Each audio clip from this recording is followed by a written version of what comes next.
Bem-vindos a mais um episódio do Tomorrowcast, nossa edição especial de Cannes 2025. É uma jornada aqui que a gente tem feito acompanhando o Festival Mundial de Publicidade e todos os impactos que ele tem na nossa indústria da comunicação. E dessa vez, um programa super especial aqui, onde a gente foi buscar a ajuda de quem mais entende aqui no Brasil sobre o Festival de Cannes, porque está lá há mais de 20 anos, né, acompanhando o festival. Então a gente tem aqui o prazer de receber Bruna Calmon, Roger Garcia, do programa Reclame. A gente vai falar de Reclame, REC, durante o nosso papo aqui. Muito feliz com a presença de vocês aqui. Sejam bem-vindos ao Tomorrowcast. Pô, super obrigada, né, Roger? A gente fica muito feliz de estar aqui. Para falar de Cannes, sobretudo, que é um festival que a gente vai há tantos anos, né? Não, muito legal. Obrigado, Camila, pelo convite, João. É muito bom falar um pouquinho sobre Cannes, né? Estar aqui com vocês, jogar a conversa fora, bate-papo, que é sempre gostoso, né? E falar de Cannes ainda, que é um festival que a gente já cobre há 23 anos, né? Então a gente gosta bastante. Ganhou de você, hein? Você viu? Primeiro Faltou só o rosé, viu, gente? Na próxima a gente precisa providenciar. Não falar nada, né? Mas já que a Bruna puxou, né? Senti falta do rosé aqui, né? É verdade. Vamos ter que gravar de novo e trazer o rosé. E fazer o rosé. Mas espera aí que eu justo. preciso fazer um agradecimento aqui ao nosso patrocinador, que é a Diageo. E aí, então, a gente... Dessa série, né, a gente teve toda a jornada de Cannes com o apoio da Diageo e através do Gui Martins. Então a gente tem feito aqui esse papo de Cannes e também um trabalho que a gente tem feito ali de como olhar para isso. Deveríamos ter aqui um momento de celebração com tudo isso. A gente vai falar muito de celebração sobre Cannes, como a gente vai falar também da publicidade brasileira, do cenário global. Então, vamos lá, muita conversa. Eu sou o Camilo Barros. Eu sou a Camila Tabaque. E eu sou o João Batista. Bom, e aqui no Tomorrowcast a gente tem uma brincadeirinha que a gente faz, porque todo mundo sabe quem é a Bruna Calmon, todo mundo sabe quem é o Roger Garcia. É só olhar lá, joga no Google, joga no LinkedIn. Mas como é que a gente descobre quem é aqui, Camila? A gente quer saber quem são vocês na fila do pão. Pensa assim, ó, de manhã, acabei de acordar, vou ali comprar o pão francês ou não, né? Depende de gostos, de acordo com o João. Nosso pão é oco aqui no Brasil. Quem são vocês naquele momento, assim, encontrou a senhorinha ali que foi comprar o pão dela? Quem são vocês na fila do pão? Eu primeiro? Dana, você. Quem Assim sou eu pensa. na fila? Eu na fila do pão, eu acho que eu sou a que puxa assunto com todo mundo, a que conversa segundo a minha filha. Eu sou a pessoa que, quando ela olha para trás, eu falando com quem tá aqui do meu lado, de cá, de lá, já tô amiga de todo mundo, já tô falando, já tô, enfim, contando alguma coisa, ouvindo alguma história. Eu acho que é isso, eu sou essa pessoa. Agora, de manhã, não. De manhã, eu sou aquela pessoa cuja alma não voltou para o corpo. Preciso de um tempo para isso acontecer, entendeu? Concordo, Bruno. De manhã, na fila do pão, eu sou bem calado. Eu sou bem quieto. De manhã, assim, é quase como o meu cérebro não existisse, praticamente, né? Então, as pessoas falam comigo, eu fico ainda tentando entender o que ela está falando. Mas, enfim, não, eu sou uma pessoa como qualquer outro brasileiro, né? Que gosta de ir na padaria, tomar um cafezinho, comer um pão na chapa, né? E também treino de manhã, gosto da minha rotina de treinar de manhã. Deixo minhas filhas, faço questão de, quando eu tô aqui, deixar minhas filhas no colégio. Então, já tenho minha rotina, assim, deixar minhas filhas no colégio e partir pro meu treino. Então, normalmente, essa é a minha rotina. Mas, falando assim, né, na questão, eu sempre fui uma pessoa muito humilde. Apesar de trabalhar há 23 anos no Reclame, né, enfim, eu venho dessa área de produção, mas nunca fiz questão, assim, de aparecer muito. Sou bem low profile, assim, para algumas coisas. Então, e é assim que eu gosto de tocar minha vida. Eu acho que quem tem que aparecer são as pessoas que devem aparecer de fato, né? Os apresentadores, mas eu sempre fui mais low profile. Assim. Isso é verdade. Quando eu fui convidar o Roger para participar aqui, a resposta dele para mim foi uma pergunta: eu? Mas eu acho que o nosso intuito aqui é exatamente falar dessa trajetória, né? Uhum. E aí até pegando, eu vou começar com a Bruna, porque eu venho dessa indústria e como a gente falou aqui no Off Record, eu sempre acompanhei o Reclame, que acho que primeiro que é uma exposição de todo o trabalho que a indústria faz e tal, e acho que o Reclame... E aí eu vou falar Reclame, depois vocês me corrijam ali, me expliquem isso, mas ele vem de uma memória afetiva da publicidade brasileira, dessa construção, e eu acho que quando a gente fala tipo, da referência, né, tipo, quando a gente vai buscar alguma coisa lá atrás, passa por uma história que você contou, Bruna, no microfone ali, nas visitas, nos eventos que você esteja ali. Conta um pouquinho pra gente dessa trajetória de anos à frente ali dessas conversas na indústria e dando visibilidade ao que a gente tem feito de melhor, né? Que é essa criatividade toda. Primeiro, obrigada, que vocês têm esse olhar sobre o Reclame, né? Pode falar Reclame, que eu acho que é isso. O Reclame tem esse lugar meio alinhado, entrelaçado com a história, né? De muitos publicitários e da publicidade brasileira. E a gente criou o REC, mas é para a nova geração mesmo, que não entende muito o que é Reclame, então a gente deu essa esquentada com o REC. Nossa, tem isso, né?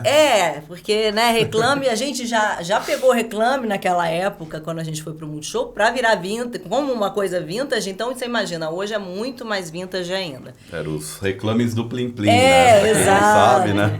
E aí com o Reclame aqui ficou difícil pra gente, todo mundo, mas é o quê? Reclame aqui? Não, aí você tinha que começar a explicar demais, então o REC ele veio muito nessa função.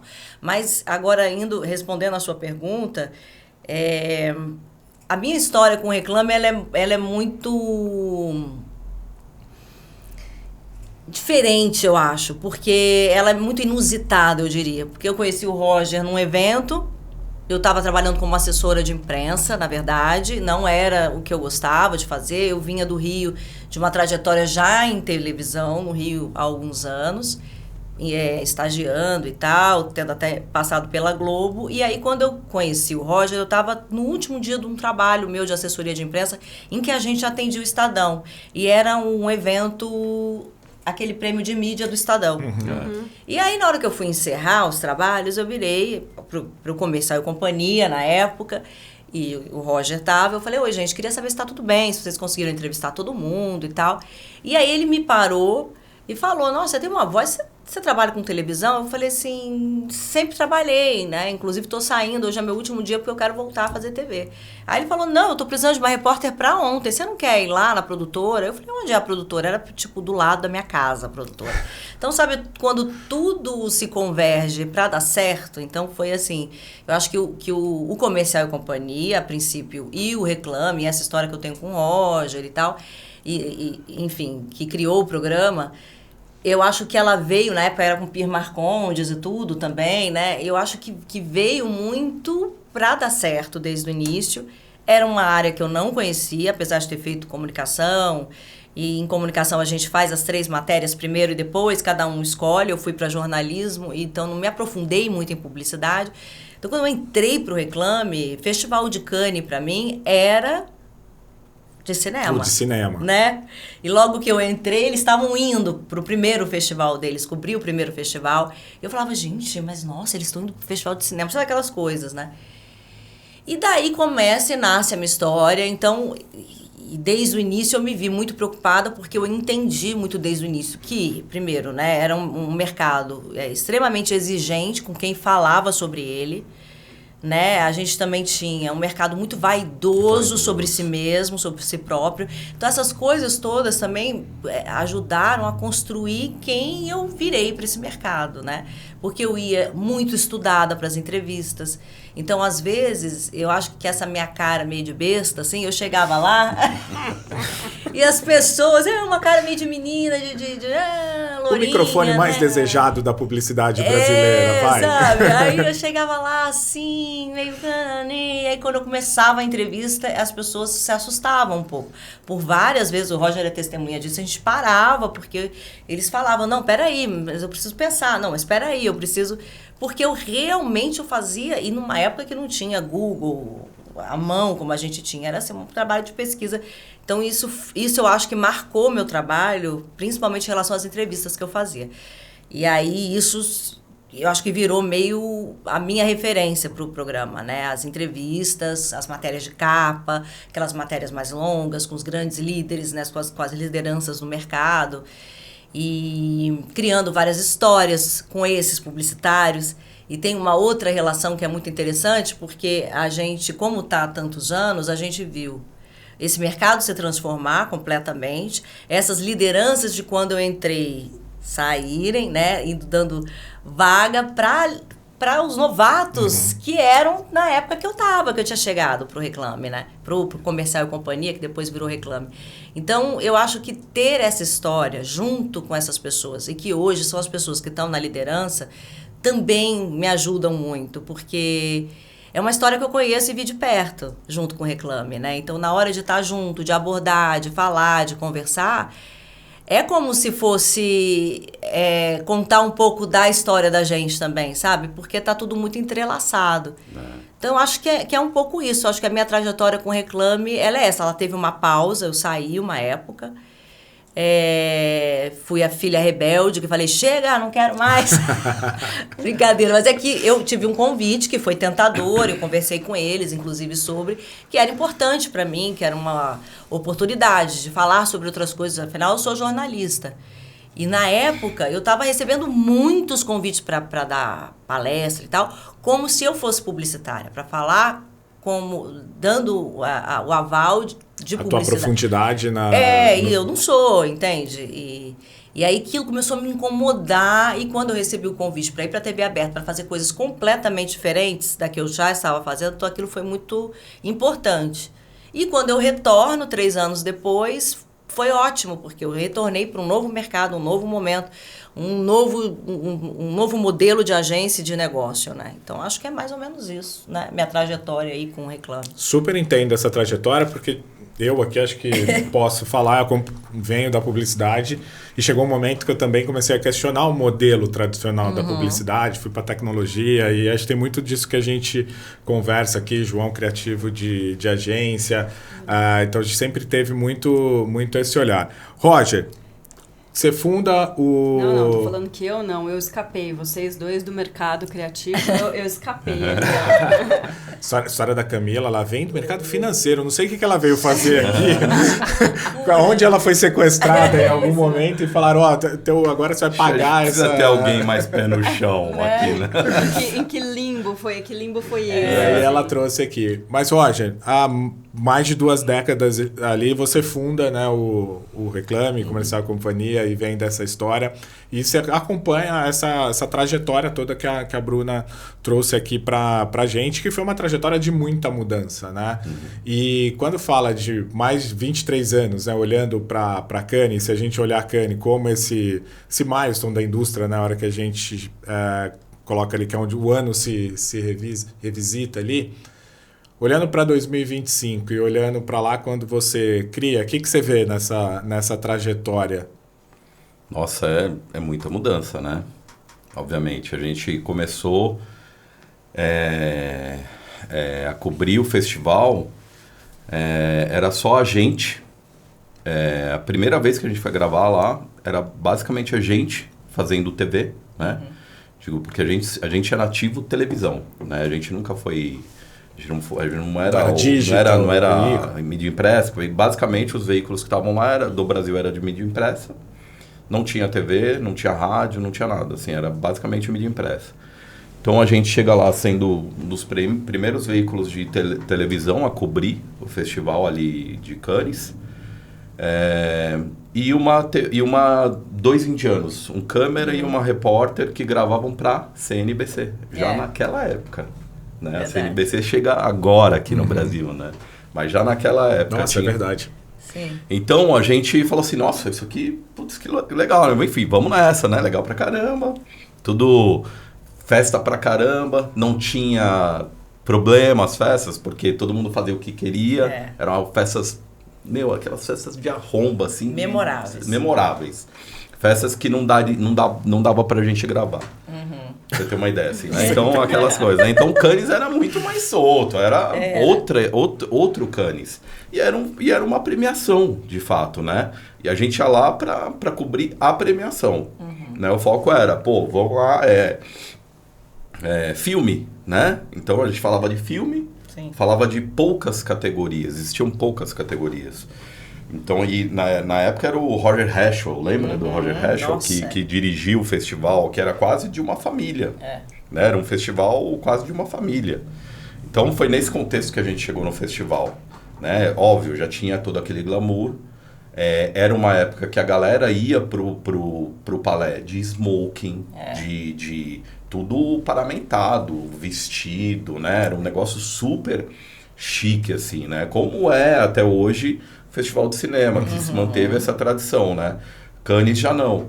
Mas naquela época ainda tinha toda essa tradição, né? Então a categoria filme sempre foi a categoria mais esperada. Enfim, tinha todo aquele métier lá. Corta, né? 2025. Tem muitas passagens, né? Cannes, né? Festival de Cannes. Mas, de fato, é um festival que virou um grande evento, né? Que assim como o SXSW expandiu para fora do Palais, né? Expandiu para fora do centro de convenções, né? E cresceu muito para a parte externa, tanto que vai muita gente hoje nem se credencia, né? Para participar lá do Palais, apesar de querer, é caro, né? A gente sabe que um passe lá é muito caro, né? Então, estou falando de 4, 5 mil euros. É uma grana muito alta, principalmente quando a gente fala aqui do Brasil. Mas é um festival que cresceu como premiação, porque virou uma indústria de prêmios, de fato, né? E cresceu como para os grandes grupos, porque no final os grandes grupos aproveitam o festival para fazer as suas reuniões de board, para reunir todo o time, para se encontrar, né? Então no final virou isso. Né? Cresceu muito para fora. Então hoje, por exemplo, eu estava lá no Palais esse ano, estava tranquilo para você ir nas palestras. Não tinha nada de fila absurda como já existiu, né? Em um determinado momento. Como é no SX, né? No próprio SX tinha ano que aquelas filas absurdas, né? Para você. Em Cannes já teve esse boom, mas esse ano estava super tranquilo. Então a gente entendeu que é isso, né? Existe uma dinâmica hoje que o festival cresceu muito para fora. Então tem gente indo ver palestra no Meta, no Havas Café, na Amazon, enfim. Então fazendo aquele circuito paralelo. E em termos de produto, Reclame, tem também uma mudança, porque antes você fazia para quem estava lá, você era a visibilidade de quem foi, mas agora tem o interesse muito de quem não vai e tudo, de olhar pelos olhos de você, tanto que vocês tiveram um super sucesso de venda de cota mesmo, né? Para fazer para cobertura e tudo. Eu digo assim, sem modéstia, assim, que o Reclame é a maior cobertura do festival. A maior cobertura de imprensa global. O que a gente gera de conteúdo lá, nenhum veículo gera. Mais vídeo que a gente gera, mais conteúdo que a gente gera. Enfim, a gente gera... Eu contabilizo só nesse período, sei lá, mais de 90 vídeos por aí. Por aí. E não estou falando nem dos videozinhos, né? Estou falando de vídeos bem feitos, editados, toda aquela... Acha entrevista, hein, Bruna? Haja entrevista. É muito... Você nem A vista ajuda. Mas... Eu chego a entrevistar, às vezes, mais de 50 pessoas num dia. Nossa. Mas é assim, a gente... Porque tem as lives, assim. A gente tem as lives, tem muito conteúdo. Mas assim, na real, a gente sempre fez o Reclame não somente para o mercado. Isso que é o mais louco. Isso que manteve o Reclame justamente nesse outro lugar do mercado. Porque enquanto a galera ia lá para cobrir prêmio e premiação e resultado, a gente ia lá para cobrir as pessoas. Então, porque a gente era vídeo, qual a graça de eu ficar cobrindo, esperando sair um resultado? Tudo bem, tapete vermelho, legal, porque a gente é o único veículo lá fazendo o tapete vermelho praticamente, por muitos anos, né? A gente era a única equipe gravando no tapete vermelho e virou uma tradição, né? Essa coisa de gravar assim que o cara sai, assim como o Caboré. Caboré não tinha equipe de gravação de TV. Hoje o pessoal sai, a primeira equipe a gravar é a gente. Porque não existia esse negócio. Então a gente era o primeiro programa de TV a cobrir o mercado ali. Então os caras descem da escadinha ali do Caboré e vêm dar entrevista pra gente. A mesma coisa em Cannes. Eles saem, eles ficam procurando a gente. Né? Tipo, então a primeira equipe que tá lá sempre. Então a gente tem equipe Austin, dentro. então vocês têm uma escada pra vocês. Não Bom, tem mais, Austin acabou já a vira- escada. Não tem Esse mais ano a escada. gente não vai ter escada rolante, mas a gente vai encontrar alguma. Alguma a gente vai encontrar. Mas enfim, então, na verdade, o olhar do Reclame sempre foi para entretenimento. Né? A gente queria fazer coisas que fossem assistidas, e eu sempre falei isso para toda a nossa equipe, né? Cara, faz o programa não para você. Faz o programa como se fosse a sua mãe assistindo o programa. O seu professor da academia assistindo o programa. Porque eu quero que o programa seja entendido por qualquer pessoa. Sim. Né? E esse sempre foi o mote. Desde lá atrás a gente usava a propaganda como entretenimento. Né? A gente usava essa assinatura, né? Mas, obviamente, isso mudou. Mas a intenção sempre levar para muito mais pessoas. Porque a gente falava um programa de televisão, que não era só o mercado que assistia. Né? Tinham muito mais pessoas assistindo, pessoas que não tinham conhecimento, que não tinham contato. E aí, para você ter uma ideia, a gente gravava aquele conteúdo, voltava para o Brasil o primeiro ano. A gente fez uma fita VHS com todo esse conteúdo e a gente distribuía para as faculdades. Verdade. Então, o programa Comercial e Companhia, como era o primeiro nome nosso, né? Era um programa que circulava nas faculdades de comunicação. Os professores pegavam essa fitinha, pegavam aquela entrevista, recortavam e falavam, pô, hoje vamos falar sobre isso. Olha esse conteúdo aqui, o que vocês acham dessa entrevista? Né? E onde eles iam ter uma entrevista com Chuck Porter, com Dan Wilden, com Rich Silverstein, que são publicitários mega conhecidos. O Washington Oliveira, que foi nosso padrinho. Né?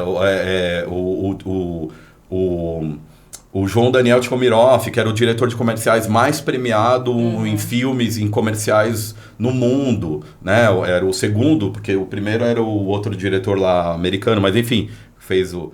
Mas enfim, cara, assim, tinha umas entrevistas que a gente fazia clássicas. A gente foi lendas, né? a primeira equipe lá a gravar com o Spike Lee, em Cannes.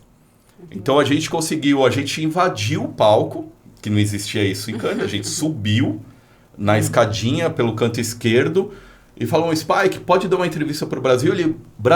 Ele ouviu na hora, ele falou assim, cara, Brasil, eu amo o Brasil, vou falar com vocês. E aí ele veio, só falou com a gente e deu entrevista, e ele falou o que ele quis. Ele falou assim, eu quero falar hoje sobre a morte do Michael Jackson. Michael Jackson tinha morrido um dia antes, na madrugada. Olha, e a gente pegou a primeira entrevista dele oficial sobre a morte do Michael Jackson. Foi muito louco. E a gente não perguntou nada de publicidade, nada. Ele não queria falar. Foi ele só queria falar do uma Michael situação Jackson. em que ele impôs, né? Ele falou, olha, tudo bem, eu vou falar com você, mas... Vou falar o que eu quero. Não, ele falou, eu quero falar sobre o Michael Jackson e o videoclipe que nós gravamos no Brasil. Porque como era pro Brasil, ele falou, é Brasil, então vamos falar no Morro Dona Marta, né?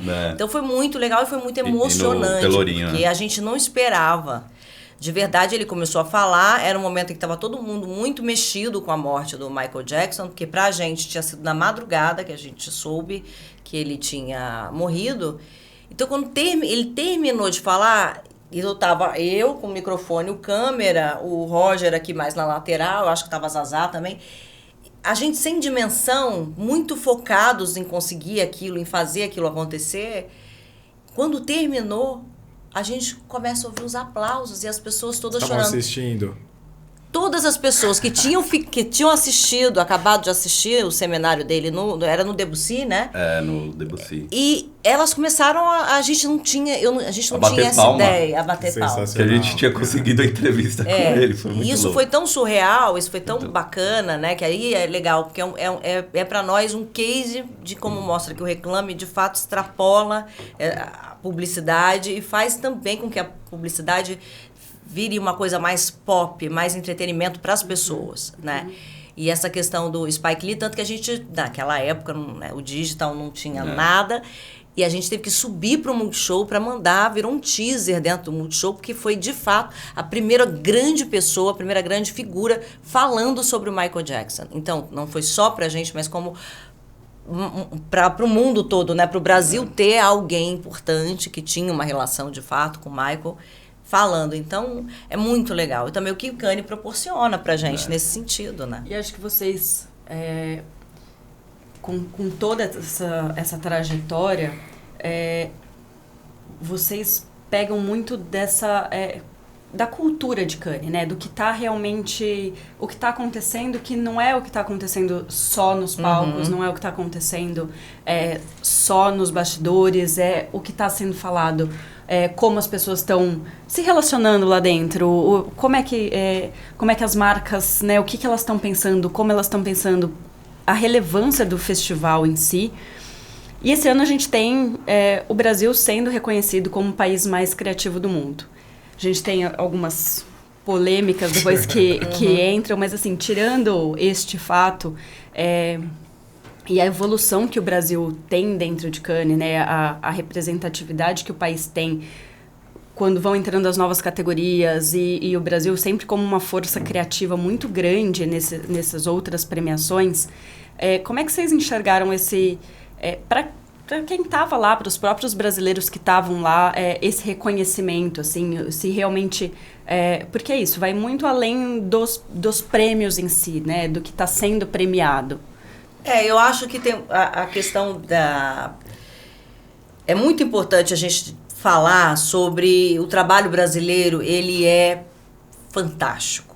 E eu acho que isso é indiscutível hoje, e sempre foi. Assim, eu acho que o que o Brasil mostra para o mundo, em termos de criatividade, é fabuloso, é fantástico. E eu acho que por uma série de coisas. Culturalmente falando, a gente tem uma mistura muito boa, uma bossa bacana. Eu acho que o Brasil tem coisas que dificilmente a gente encontra em qualquer lugar do mundo. Justamente, eu acho que pela mistura que somos, sabe? Por essa grande diversidade que a gente é, enquanto país e povo. Eu acho que esse é um ponto. E eu acho que o festival... consagrar o Brasil e colocar o Brasil nesse lugar, eu acho muito justo, porque a gente tem pessoas que deixaram um legado pra gente, que construíram essa reputação do Brasil pro resto do mundo, que de fato a gente merecia esse reconhecimento histórico do festival.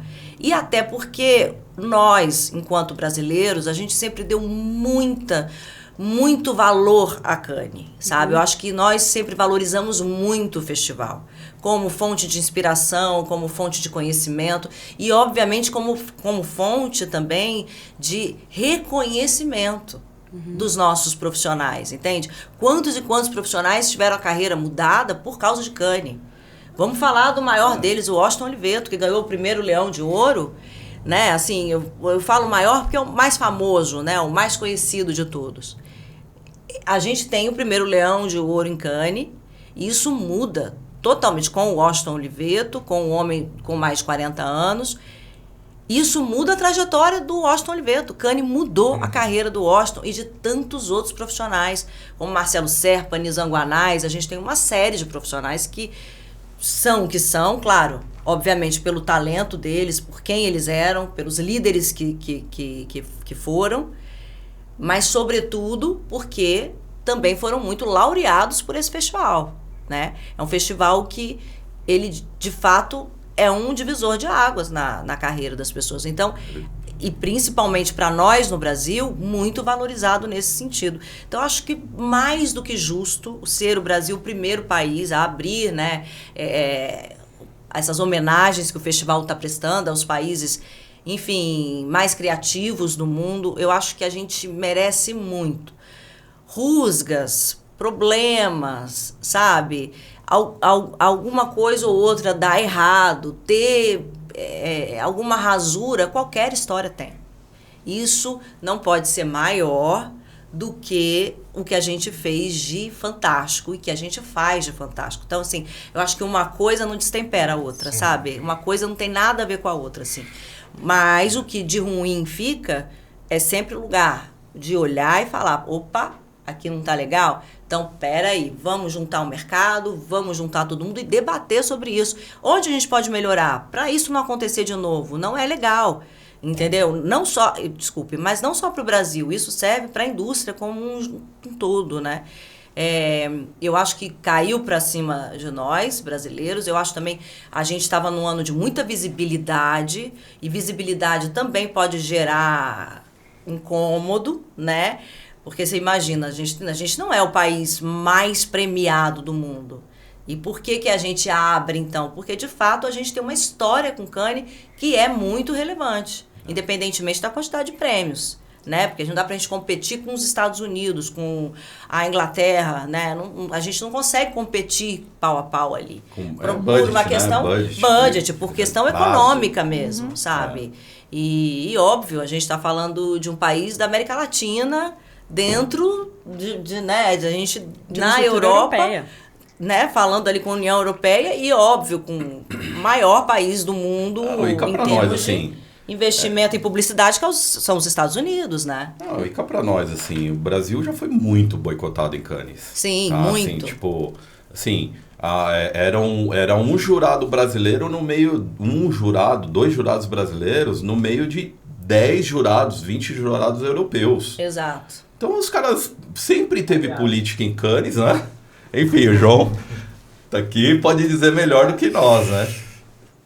Enquanto não brasileiro pelo oficial, ou pelo menos no meu passaporte, não é? Mas porque tenho uma grande afinidade com vocês, posso dizer, em primeiro lugar, que eu não acho e não acredito que a vossa criatividade, ou pelo menos o lugar distinto que atingiram num festival, possa ser afetado por o ocorrido. Acho que há sempre a proximidade de vocês estarem no mercado e, portanto, viverem muito mais isso do que os outros países estão a olhar para o Brasil. O Brasil é o Brasil, toda a gente sabe, na minha perspectiva, e acredito eu, e a história que é dos países mais criativos do mundo, ao ponto de inventar criativamente outras formas de escrever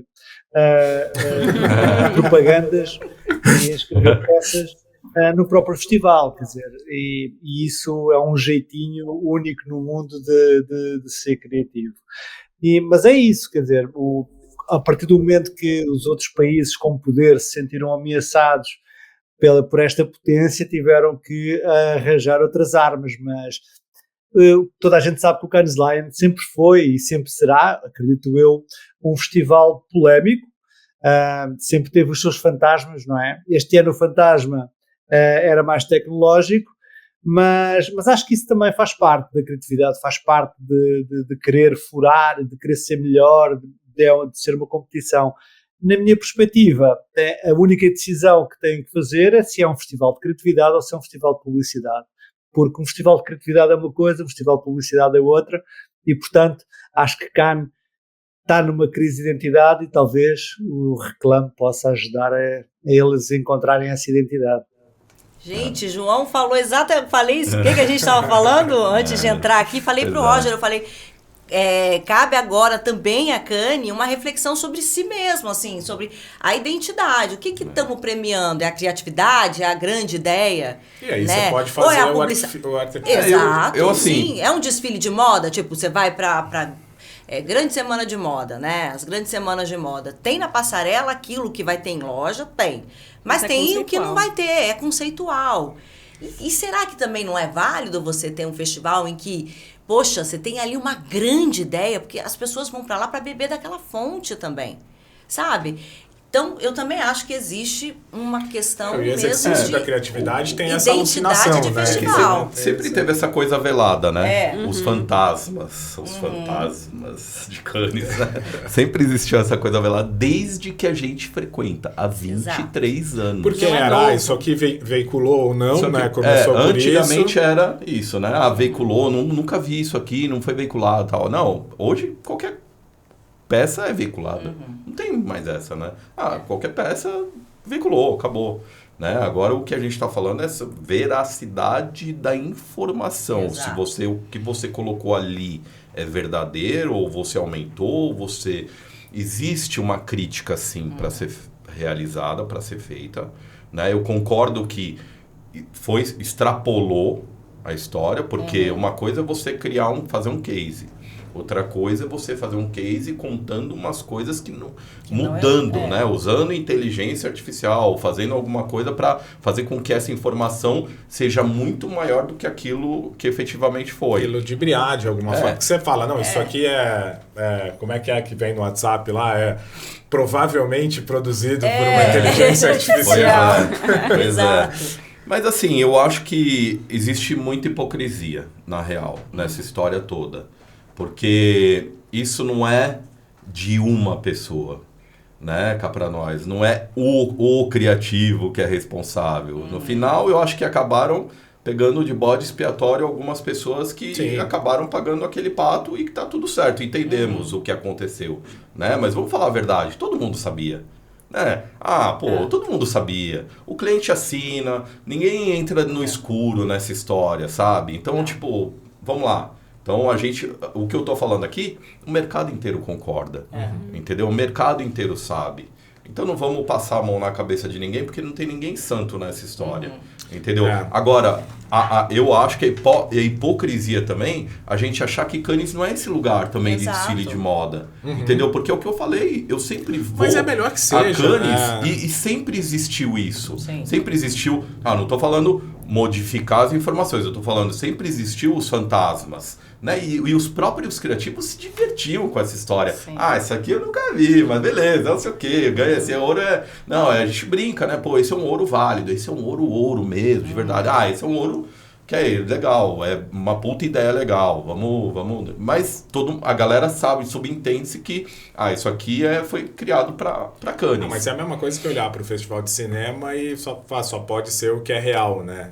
Mas o que precisa, acho que é isso, estabelecer que o que está se olhando é criatividade. Exato. E não eficiência, que é de um outro prêmio, não é... Mas assim, Eu acho que tem categorias que e... premiam já. Eu acho que Cannes tem essa divisão nas categorias, que de fato, algumas premiam eficiência, a outra premia o uso inteligente de dados, né? A criatividade para usar os dados, de que maneira você usa. Eu acho que Cannes divide isso nas categorias, assim. Acho que tem... Foi uma coisa que foi crescendo, né? A gente estava falando, é. por exemplo, categorias que cresceram e que no final... a própria categoria Titânio, né? Foi uma categoria que, de fato, é difícil você premiar uma campanha em titânio se, de fato, ela não teve essa grandeza, né? Se ela não for, de fato, não foi uma campanha que, de fato, aconteceu. Porque tem tantos steps para você chegar a ganhar o titânio que é difícil. Entendeu? Então, a mesma coisa, Innovation Lions, é uma categoria que você precisa apresentar. Lá você precisa defender. Né? Também. Entendeu? Então, a gente que frequenta já Cannes, a gente entende que tem essas categorias que são efetivamente para premiar as campanhas que deram resultado, que são efetivas, que deram audiência, enfim, que deram resultado para o cliente, Creative Effectiveness, né? Que é uma categoria que justamente trouxe o cliente para Cannes, porque o cliente não ia para Cannes, né? Ele passou a entender que era importante a partir do momento que ele começou a ver que essas campanhas eram legais e que mudava a cifra dele no final. Entendeu? E não é que a galera vai investir em Cannes porque não muda o game. Muda sim. Muda o seu status profissional, muda o seu valor de marca na bolsa de valores, muda muito. 2, 3 anos atrás, a BEBEV investiu absurdamente em Cannes. Eles tinham lá, levaram quase o board inteiro deles para ter palestras particulares. com todo mundo que deu palestra lá. Então, assim, vamos lá, né? Sem hipocrisia, tá todo mundo dentro desse mesmo jogo, né? Então, eu acho que você ter os bodes expiatórios aí é ruim. Isso é ruim para o mercado, né? Agora, sim, é importante discutir. A gente já discutiu isso, eu acho que tem que ser discutido o Brasil, assim como teve o Cannes, na sua história, teve vários momentos que teve que ser repensado, né? Teve que ser repensado quando entraram as consultorias. Eu lembro até hoje, o Martin Sorrell descendo a escada de Cannes puto, explodindo, brigando com geral por conta da entrada da Accenture no Cannes Lions, como patrocinadora geral do festival e também nas premiações. Né? Então, é uma consultoria, o que está fazendo aqui? Aqui é lugar de agência, não sei o quê, dos grandes grupos, né? Então, Martin Sorrell naquele momento se sentiu super ameaçado. Hoje ele já deve pensar diferente. Não, eu acho que sim, mas assim, né? É isso que eu tô falando. Mas entendeu-se o papel das consultorias, entendeu como elas entram, né? Enfim, todo o trabalho que elas fazem e foi se acomodando, né? Assim como o festival mudou também o olhar de diversidade, né? De trazer mais pessoas pretas, gays, lésbicas, trans, buscar trazer essa diversidade para Cannes. 2, 3 anos atrás a gente falou, cara, nunca vi tanta gente preta aqui no festival. E que demais! Que bom. Porque a gente falou, cara, não tinha. A gente olhava, era um festival de pessoas brancas.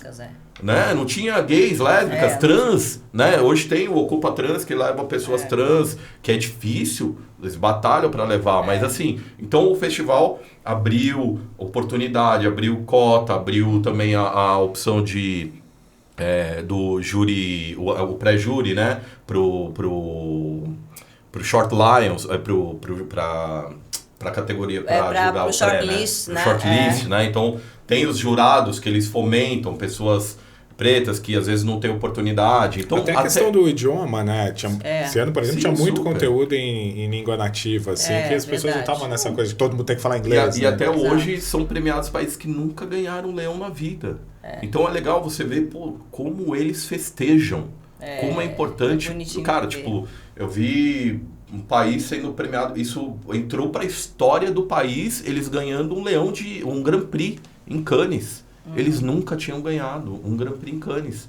Eu lembro os caras comemoraram, aquilo virou notícia no país, sabe? Tipo, é um divisor de águas. Então, Cannes é um divisor de águas para muitas pessoas. Eu acho que um bom exemplo de Cannes ser um divisor de águas o olhar de várias gigantes em relação a Cannes. A gente fala de Big Techs, a gente fala de grandes veículos, né, e plataformas de comunicação como a Globo, por exemplo, que cada vez mais se aproxima do festival como uma forma também de fazer parte desse mercado cada vez mais alinhado entre a criação e o conteúdo ali, que é um caminho sem volta, a gente sabe disso, é a maneira mais eficaz hoje de você se aproximar das pessoas, é você alinhar entretenimento, a publicidade, conteúdo, evento, a publicidade, porque é o melhor jeito de você se comunicar e criar relações verdadeiras e interessantes, né, para aquela pessoa que está ali, para a sua audiência,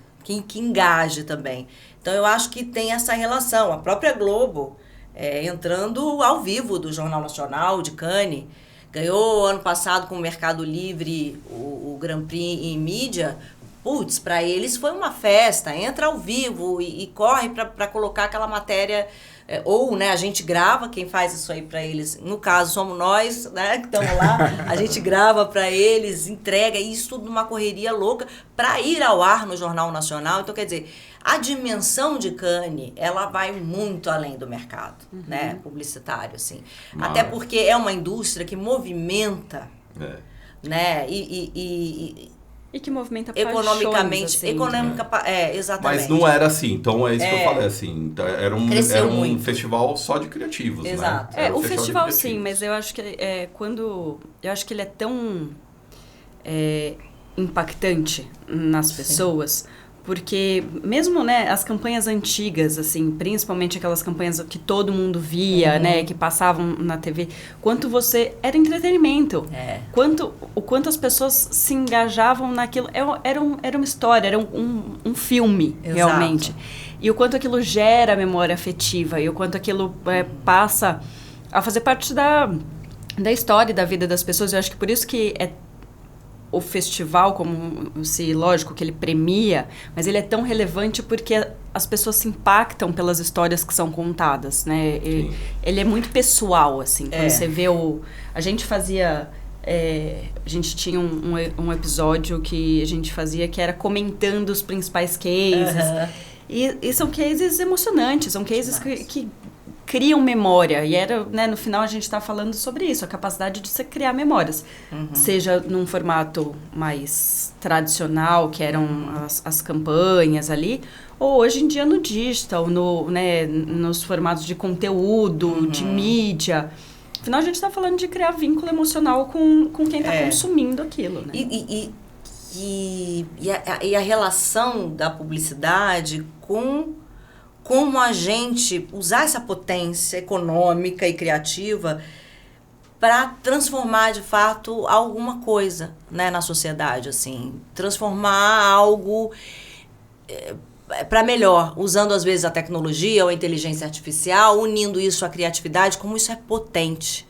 E ultimamente a gente vê isso muito nos cases, né? E eu vou muito às coletivas, né? E aí vejo os premiados ali, os Grand Prix. Eu sempre, dependendo da categoria, saio chorando, saio emocionada, ou saio muito empolgada, muito inspirada, que eu falo, caraca, isso é muito bom, isso é... Quem teve essa ideia? Que gênio, sabe? Assim que você fica... E quando você vê a união, né, de uma marca, do poder que uma marca tem econômico, assim, né? Investir em algo que seja de fato transformador, usando a criatividade, eu acho isso muito... Assim, eu acho que o valor é intangível, sabe? Assim, a gente não consegue tangibilizar o valor disso, porque... É muito bacana. Eu não esqueço de um case da Ucrânia, né? A Ucrânia em guerra. Os caras mapearam a Ucrânia, tipo, por inteligência artificial, eles foram mapeando todos os monumentos da Ucrânia em 3D para poder guardar a história, porque vários monumentos estavam sendo destruídos. Então, eles mapearam todos esses monumentos para poder, depois da guerra, poder recriar esses monumentos e manter a história da Ucrânia viva. Olha que louco isso. Sim. Tipo, publicidade. Realizando isso. Então, cara, tipo, tem umas coisas que é de arrepiar. Então, eu acho que o valor de Cannes não tá num leão devolvido, porque já aconteceram vários. Exato. Né? E acho que dá uma coisa também de não achar que é só o Brasil, né? Isso não é só o Brasil. Na verdade, então, a gente tem brasileiro em todos os escritórios do mundo. Tá, gente? Exato. Tem mas isso, assim... e essa história, né? Essa história dos cases, dos leões devolvidos e tudo... não foi só o Brasil, acho que a gente tem essa coisa também de querer ser o vira-lata da história ali. Aconteceu com outros países também e tal. Mas teve algo esse ano que aí a gente pode falar que é nosso ali, e vocês transmitiram isso com toda essa emoção. Acho que as entrevistas que eu pude assistir da Bruna com todo mundo que estava ali em volta, que foi a homenagem ao Washington. A Bruna comentou aqui sobre o papel dele, né? Acho que eu me tornei publicitário muito por causa dele, disso. Hoje eu falo que hoje eu tenho o prazer de morar num lugar que ele um dia pisou por ali, né, onde subiu meu prédio ali e tudo. Então acho que tem uma ligação muito histórica com ele. Eu fiquei bastante tocado por essa homenagem. Mas acho que quem estava lá viu, né, a celebração, a festa, o trio elétrico e tudo que aconteceu ali. Mas era uma celebração de um legado, né, de um ato histórico ali, mas uma celebração muito dessa trajetória da publicidade, de tudo que a gente viu acontecer e que culmina, né, com esse prêmio também do Brasil ali, sendo o primeiro ano. Acho que para não ter confusão que uma coisa não está ligada à outra ali dentro dessa história. Como é que foi essa emoção lá para vocês de ver esse reconhecimento? Vocês iam mapeando isso, que isso iria acontecer de alguma forma e tal? Conta pra gente. A gente se planejou para isso. Obviamente a gente não tinha noção, assim, né, do lance do trio elétrico, quão legal ia ser e tudo mais, né? Que é uma iniciativa muito legal da APRO, lá da Filme Brasil, inclusive junto com a Globo e outros apoiadores, as agências que apoiaram. Foi muito legal esse lance do trio. Mas particularmente a gente já estava falando com a Dani, que era o braço direito, né, a Dani Romano, que era o braço direito do Washington por anos, praticamente a família dele, né, a Dani. E ela estava lá assessorando, inclusive, a Patrícia Oliveto. Então a gente já... A gente com Washington, a gente tem uma história muito legal. E obviamente essa história se estendeu muito, particularmente com a Bruna. Porque como a Bruna entrevistava sempre, né? Então, e aí o Washington era sempre o nosso padrinho de abertura de temporada. Washington, a gente quer abrir o programa com você. Washington, a gente quer abrir o programa. Por muitos anos a gente abriu várias temporadas com entrevista com o Washington, né? Ou às vezes era o Nizam, mas o Washington era um cara fenomenal, que a gente gostava muito. Então a Bruna acabou ficando amiga do Washington, né? E aí essa amizade acabou trazendo entrevistas incríveis que a gente fazia com o Washington, dele contando histórias maravilhosas pra gente, cases, campanhas. E que contador de história, né, Bruno? Ai, fantástico. Eu só gargalhava, né? Tem minhas gargalhadas junto com ele que eu não aguentava. Tinha uma coisa que a gente fazia muito, era rir juntos. O Washington, ele era um cara incrível, assim. Eu falo muito que o trabalho do Washington é genial, assim. Acho que é um dos maiores gênios que a gente tem mesmo, porque extrapola a publicidade, sempre extrapolou. Eu acho que o Washington, ele conseguia criar campanhas que extrapolavam o comercial de TV, né? Virava cultura popular, entrava, caía na boca da dona de casa, todo mundo comentava, era como se fosse até, quando a gente estava comentando de uma novela, a gente também comentava ao mesmo tempo da nova campanha de Bombril, o que ia vir, o que a gente ia ser impactado. Enfim, eu acho que o Washington, ele trouxe, ele conseguia, ele tinha esse dom já de, desde o início, transformar a publicidade, o break, em conteúdo. E deixar aquilo com cara de conteúdo e você ficar esperando para ver e ser impactado por aquilo, porque a história sempre foi muito boa e muito bem contada, né? Um cara genial nesse sentido. Só que o lado do Washington, que poucas pessoas tinham acesso, que é aquele Washington com a gente, com os amigos, né? E eu acho que isso é muito unânime entre nós, amigos dele, assim, é que um cara desse tamanho, ele era acessível com todo mundo, entende? Acessível, generoso, ele sempre botava na luz, assim, jogava na luz o melhor daquelas pessoas, assim. Então, assim, eu gosto muito da Camila, porque a Camila é isso. Aí ele fala pra você, aí ele fala pra ele, e sai falando, fulano, nossa, ela é isso, ela é aquilo.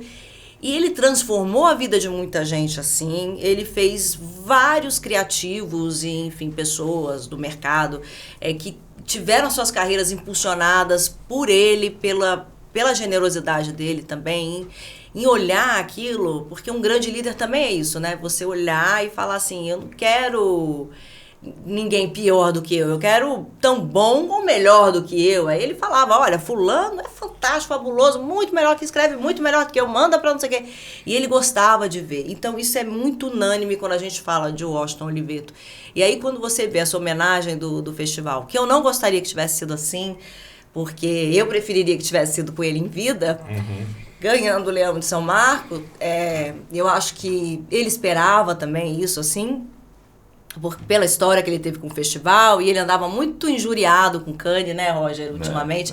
A gente, as últimas entrevistas com ele estava muito aborrecido com Cannes.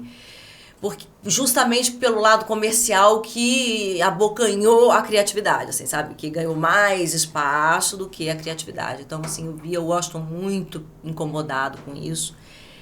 Mas eu sei que, ao mesmo tempo, ele esperava essa homenagem do Leão de São Marco. Acho que teve muita gente que ganhou antes dele, que ele merecia. Mas justamente por essa quebra que ele teve com o festival, de pegar todos esses leões, deixar, jogar né? Eu acho que o Washington era bem... Tinha um aquário, né? Lá na W Brasil. Ele era rebelde, né? Uma vez tinha numa reunião com ele, tinha um calção na porta. Então. Ele foi o rebelde, né? Ele era aquele filho rebelde, que ele foi o filho do festival, porque o festival botou o Washington onde ele chegou, né? Assim, ele alavancou a carreira dele. E, por outro lado, ele foi aquele filho rebelde, que renegou, né? Falou, não... Não quero. Então pega todos esses leões e coloca, né? E finge que isso aí não é importante pra gente. Então rolou essa quebra com o festival.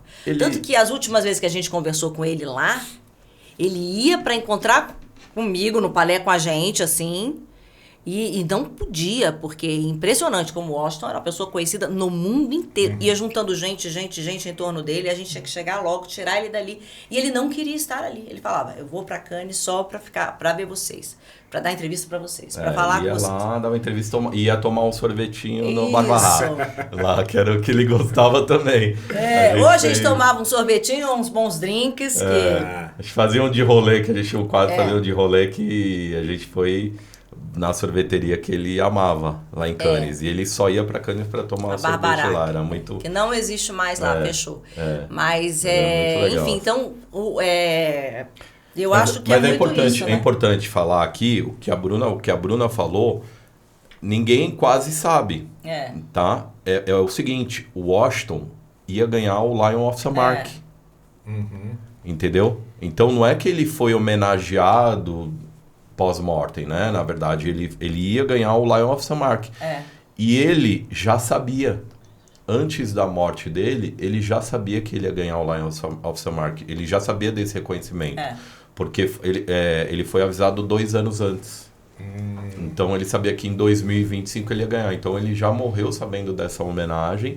Obviamente, não dá para desmerecer o trabalho de quem ganhou o Lion of Samark, né? Que estava nessa escolha do festival e que acabou estando no lugar dele, né? E no final aconteceu toda essa homenagem que eles fizeram pós-morte. Mas, na verdade, ele ia ganhar o Lion of Samark. Justíssimo, enfim, né? E teve essa homenagem infelizmente fora do tempo, mas é. o Gui Martins da Diageo, eu estava numa conversa com ele interessante esses dias, que a gente estava falando isso. A gente lembra de todas as campanhas do Washington e a gente lembra de várias outras campanhas históricas que ganharam Cannes, mas a gente está esquecendo das últimas, né? A gente tá faltando essa coisa do que fica na memória, né? Tipo, o prêmio continua existindo, ele continua sendo... Tem essa validade toda que a gente conversou aqui, eu acho super importante para a indústria e tudo, mas a gente está esquecendo esses da memória curta, né? Quem ganhou o ano passado? Quem ganhou o ano retrasado? A gente lembra dos de lá de trás, assim, e que bom que a gente está nessa história desde lá de trás, assim, né? Maravilha. Verdade. Gente, para falar um pouquinho de futuro, para a gente fechar aqui, pegar uma provocação que o Roger fez ali, que ele falou assim, a gente é nativo TV, né? Num mundo onde a gente vê, né, essa nova geração muito desconectada da TV, que a gente vê... A minha filha não entende até hoje por que eu paro e fico assistindo o intervalo, né? Eu falo, filha, é que aqui em casa o leite vem dessa parte da TV. Então, vamos assistir tudo, né? Olhando ali para como vocês olham, né, esse passado e esse futuro, como é que vocês enxergam o papel do reclame, do REC, né? Agora falando a linguagem da moçada ali, daqui para frente na publicidade? Olha, assim, na verdade a gente já fez, já vem, né, o que a gente falou, né? Era Reclame, na verdade a gente mudou para REC, a gente nasceu televisão, mas com 2 anos de programa a gente é uma plataforma, né? Já há muitos anos a gente é uma plataforma, só que a gente nasceu TV, 2 anos depois a gente também virou rádio, então a gente passou pelos maiores veículos de rádio, né? E nesse intervalo a gente passou por aquele boom dos podcasts iniciais. Então o Reclame já era podcast naquela época, né? Porque a gente fazia rádio, então era só cortar o nosso conteúdo, entre aspas, né? Não estou falando que é assim que se faz o podcast, né? Mas ajuda. Não, ajuda. A gente fazia rádio, né? Então a gente fazia rádio gravado e depois de alguns anos a gente entendeu que a gente... cansamos de hard news. A gente era um programa de entrevista, aquela coisa dura, com colunistas, que era legal. Que foi a época que a gente tinha que ser. Então a gente foi Band News FM, a gente foi Rádio Eldorado, a gente foi Rádio Estadão. A gente passou por todos esses veículos como Hard News. A gente lançou o João Faria, lançamos a Beth Furtado no rádio, lançamos diversos... o primeiro apresentador de TV do programa foi o Pir Marcondes. Né? Então, com as bênçãos do João Daniel, que foi meu padrinho, né? Que ajudou a gente a formatar o comercial e companhia na época, né? Então, assim, a gente fez várias mudanças e a gente sempre se provoca nesse sentido. É verdade. Né? Então, e chegou um momento também que a gente falou assim, pô, acho que o Reclame não é mais um programa de publicidade. Né? A gente teve esse... a gente já não se alimenta mais de publicidade. A gente está fazendo matéria de música, a gente está fazendo matéria de tecnologia, a gente está a gente fazia episódios, um dos nossos colunistas, a primeira colunista nossa, Fernanda Romano, que era uma executiva aficionada por gadgets, todo esse negócio de robótica. Fernanda Romano era da internet, foi uma das primeiras mulheres a ganhar Grand Prix em Cannes, com um case de Super Bonder. Super Bonder, né? Então, né? Assim, a gente teve a Suzana Pelbal como colunista, o Pedro Cabral, que foi um dos caras a vender a famosa agência Clique lá por uns maiores valores da publicidade, foi nosso colunista. Ele tinha um quadro chamado Cabral Quer Descobrir, dentro do Reclame, e a gente fazia uns episódios quase ficcionais. Fala assim, a morte do Orkut, a gente fazia, tipo, tinha umas coisas assim... Cara, Tati Bernardi fazia parte do né? Então, assim, a gente encampou muitas pessoas que não eram... não eram criativos, não eram aquele publicitário, né? Tipo, de by the book, né? Eram pessoas que estavam surgindo ali, que vieram de outros mercados e que também trabalhavam, às vezes, em agência ou não trabalhavam. E a gente acabava trazendo essas pessoas e dando holofote por um pensamento, às vezes, muito disruptivo, né? Porque naquela época, você falar de internet... Cara, não tinha, era Orkut ainda, tava tudo, sabe, aquelas coisas assim. Então a gente passou por todas essas mudanças, né? E a gente sempre se provocava, falava assim, putz, e agora? O que a gente vai fazer? Dava 2 anos, vamos mudar, vamos mexer todas as nossas pautas. Então a gente percebeu que o próprio mercado já estava cansado de se retroalimentar de publicidade, né? O cara olhava os anuários... Eu falava assim, puta, isso aqui foi criado, vamos pensar numa campanha para isso aqui. Era isso que os criativos, entre aspas, faziam antigamente. E aí isso aí passou a mudar, né? Porque a gente precisa se alimentar de cultura popular, a gente precisa se alimentar da rua, a gente precisa se alimentar das pessoas, do que está acontecendo fora. E o Reclame foi nessa onda, né? A gente não queria mais só a publicidade tradicional, a gente também queria estar na rua, a gente queria ouvir o músico, ouvir o humorista, ator, atriz, outras pessoas que podiam contribuir, né, com o Reclame, com um olhar criativo. Porque no final o que a gente queria, a gente nunca deixou o nosso DNA. Qual é o DNA do Reclame? É traduzir o pensamento criativo. Exato. Né? Tipo, o que eu fiz para criar essa história? Temos as agências como nosso core, temos as campanhas como nosso core, produtos clássicos como o making off, que no final é entretenimento. Porque o make-off, todo mundo curte ver como é que é o bastidor de um filme, como é que é o bastidor de uma campanha. E desde o programa número 1 até hoje, a gente tem esse quadro do make-off, que virou meio que sinônimo de categoria. Vamos fazer um reclame, né? É isso, vamos fazer um bastidor no programa Reclame para falar sobre a campanha, né? Então as agências todas já têm isso. Mas a gente, por exemplo, a gente tem uma entrevista clássica com o chefe Alex Atala, falando de processo criativo. Como ele cria e pensa os pratos dele e criativamente de onde ele tira os ingredientes, onde ele pesquisa, como ele procura. E a gente tinha um quadro que era o Pistolão, né, que ele chamava de Pistolão, que era o Marcelo Serpa, falando que um cara que inspirava muito ele era o Alex Atala.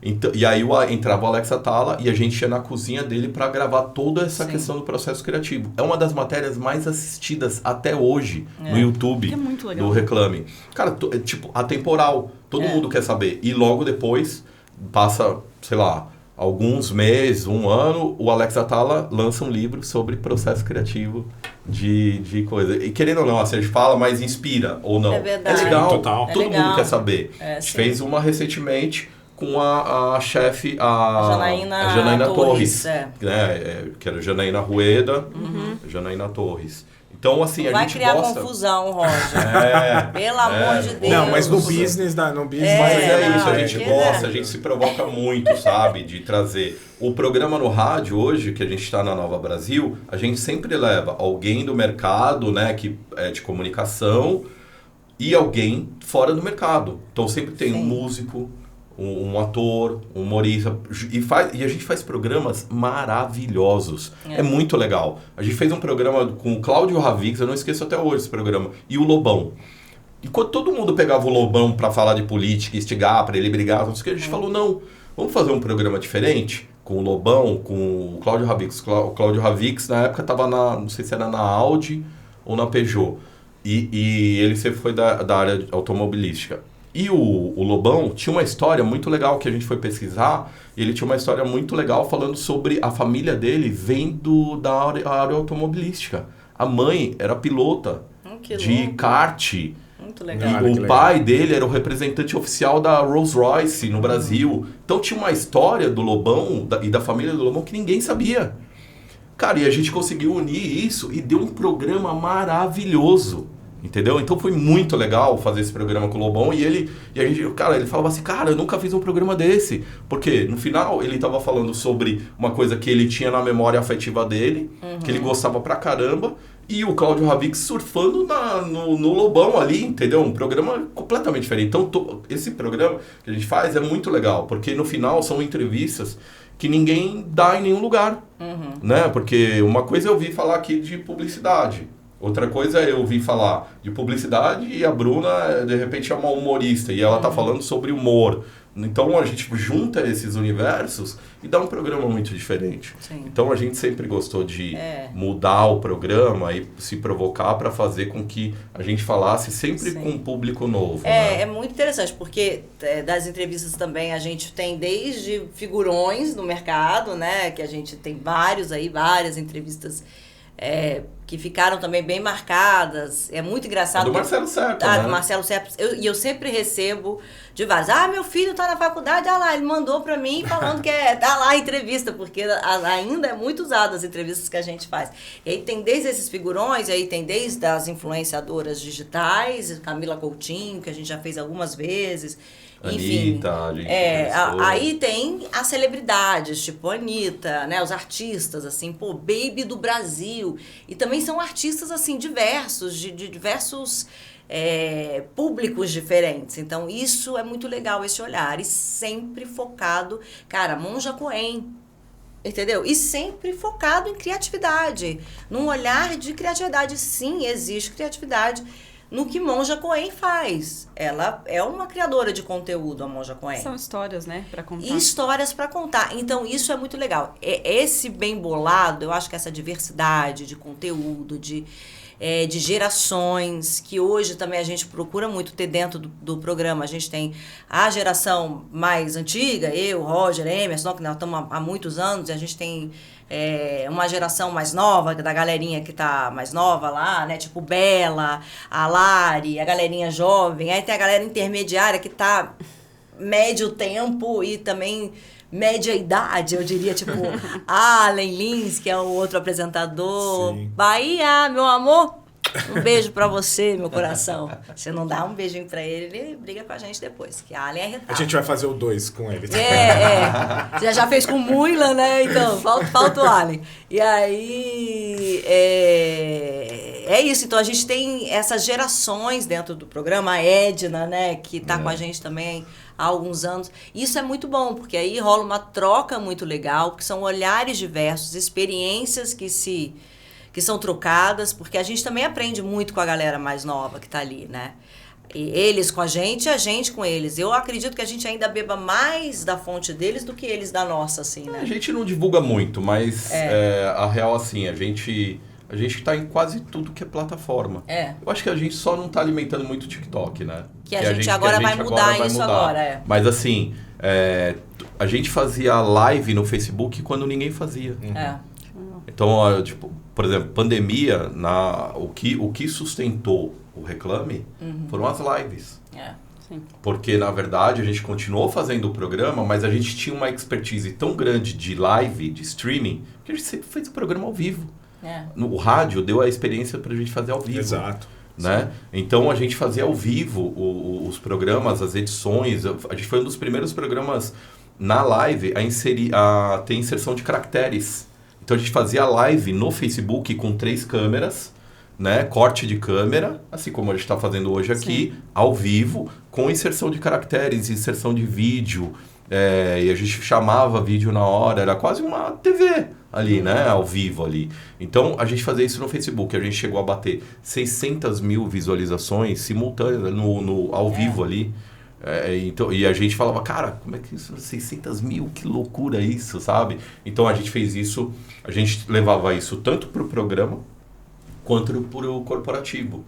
Porque o que poucas pessoas sabem é que o Reclame caminhou como produtora. Sim. Né? Porque toda essa experiência que a gente tinha, a gente também emprestava para as marcas. Empresta ainda, também Empresta caminha. É uma outra vertente também do Reclame. Que é isso. Produzir então a gente é hub, no SXSW, que a gente cobre também, a gente foi hub para o Itaú.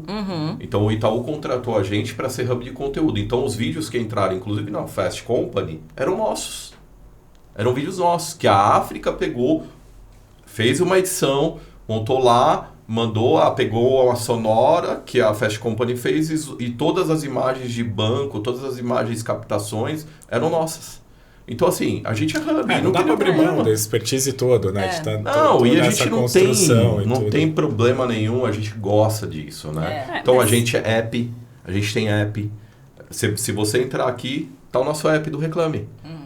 Tá lá. Você tem podcast, você consegue ouvir o podcast, você consegue ver as matérias. Tem um app, a gente não divulga muito. Mais recentemente, a gente tem, já 6 meses, né? A gente entrou para o streaming.